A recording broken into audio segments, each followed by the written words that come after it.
In this video we take a detailed look at a cheap, nasty, horrid MP lift.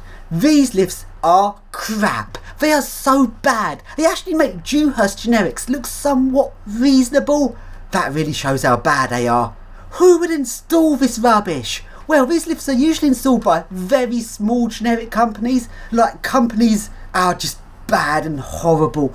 The one in this video was installed by Classic Lifts, a very poorly named company, because there's nothing classic about their lifts. Another company, which is quite a bit bigger company that also installed these MP lifts, is Stanner. It's a bit weird that Stanner have now moved on to this level of low. Now we'll just look through the history of Stanner quickly. Back in the 50s, Stanner actually built good lifts, and like the usual little residential lifts of the 50s, it's the kind of thing that Marriott Scott and some of the companies of the time installed back in the 50s, like just your good, well-built, long-lasting little residential lifts. They're really good back then. Then in the 80s, Stanner moved on to cheaper hydraulic lifts, which were quite a bit cheaper but still somewhat reasonable, and they got a lot of the parts for their 80s hydraulic lifts from Thyssen. But Stanner seemed to use their own logic and some of their own parts to some extent, making them a kind of a semi-generic company. Then in the 90s, they did have somewhat character, because Stanner actually used their own voice with an unusual chime. It goes boom when he gets to a floor. So Stanners did have somewhat of their own character to them. Then when we move into the 2000s, Stanner then installed ThyssenKrupp ISIS lifts. Because let's face it, ThyssenKrupp ISIS was a terrible design of lift, and ThyssenKrupp discontinued them, and for a while Stanner brought ThyssenKrupp's old stock and were actually installing ISIS lifts. Then when the ISIS stock dried up, Stanner then ended their partnership with ThyssenKrupp and moved on to a whole new low, installing MP lifts. How did Stanner move from a high quality company? Then each decade their quality got lower and lower and lower until today they install this rubbish. So let's start this video off by taking a ride in an MP lift installed by Classic Lifts. And the voice is bad. This lift is moving down. Who the fuck thought up that wording on that announcement? Doors are closing. This lift is moving down.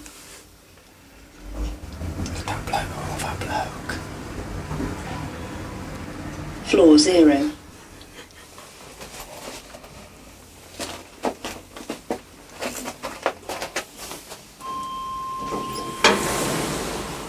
Doors are closing. This lift is moving up.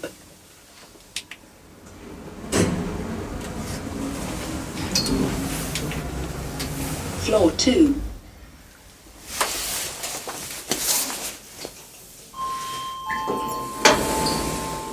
Now, let's take a look at the logic. And the logic looks bad. Very, very bad. It actually looks a bit like IMM sensors. I don't know if it is or isn't, but it's this very nasty looking cheap circuit board design. And also, I didn't see any serial ports or USB ports on this logic. There isn't even a nice screen on this logic to show what's going on. It's just a very little tiny looking digit display. It looks like it just shows a full code, and there's only one button to press to navigate it. To maintain this lift, you need the MP gadget, which looks like some crap, cheap, nasty games console. What the fuck is this piece of rubbish? It looks horrid, tacky. Ugh, what an odd thing. And it connects to the lift entirely wirelessly. Yeah, this is a fucking odd lift. And if we look down from the main logic board, there is the VF drive. A very crap looking VF drive. What is this rubbish? And on this VF drive, there's nothing intelligent about it. There's no active positioning or intelligent levelling or anything like that. It's a completely blind drive doing very basic 2-speed levelling, running very slow with lots of delays to it. Takes ages to level. Ugh, horrible. Up.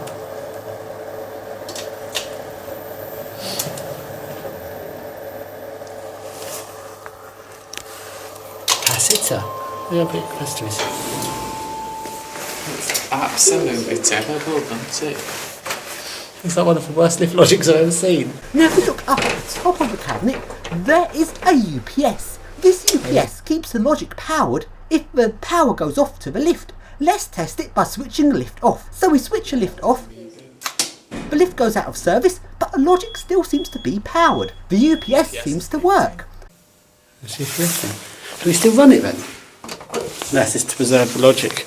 let's now switch the lift back on. A lift then turns on and went back into service quite quick. But then, 30 seconds later, the entire lift shuts down and reboots. If the lift is going to have to reboot after the power goes back on, why even bother having a UPS? This whole lift seems crappily designed. Fun though.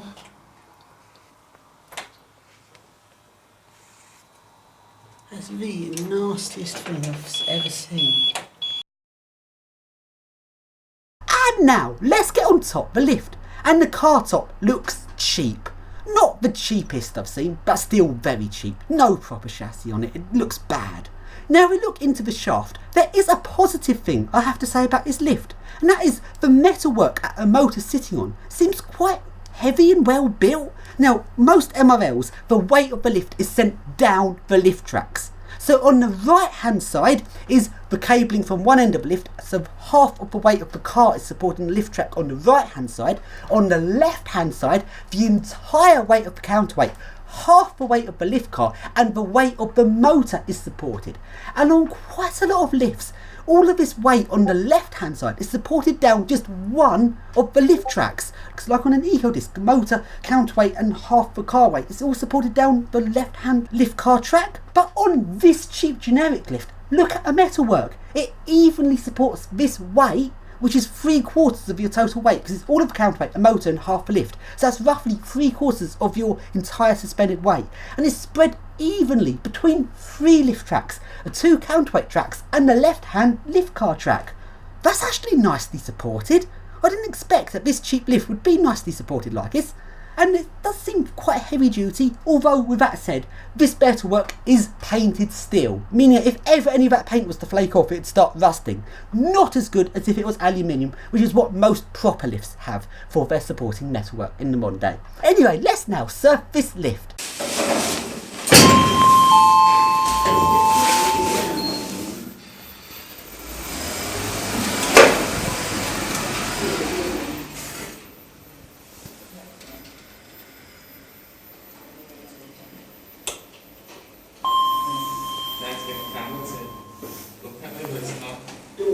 Call it.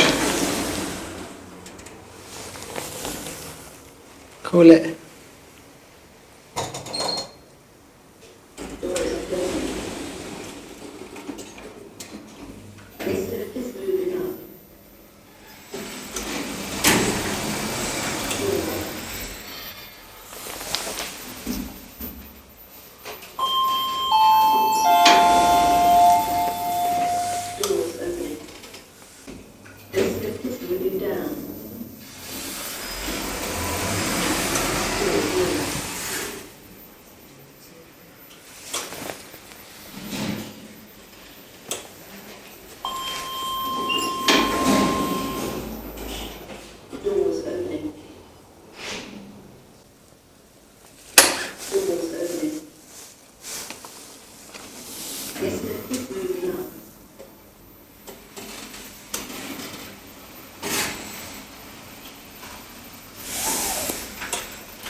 Déjale huevo.